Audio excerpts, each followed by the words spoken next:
Let's try the viral healthy date bark snack and treat that's been blowing up the internet and see if it's as good as we think it is. I didn't want to pit the dates because dates come with pits in them, but I found a bag at Target that has the pits already out.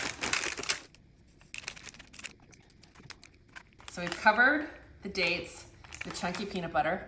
We're gonna pay our taxes. Got a pot with some water in here. I'll put some dark chocolate chips in here.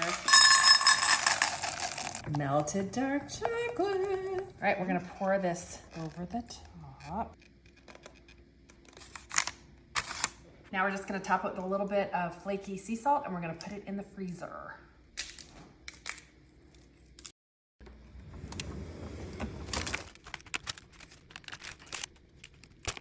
Okay, we cut it up. You can cut it into squares. You can just kind of chop it up, you know, pull a piece off organically.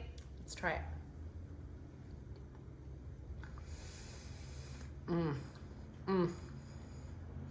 It's really good. Believe the hype. It definitely has like a Snickers vibe to it.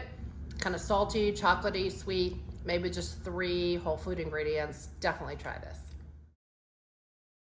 Follow Grown Up Dish for healthy-ish recipes, product reviews, and midlife musings.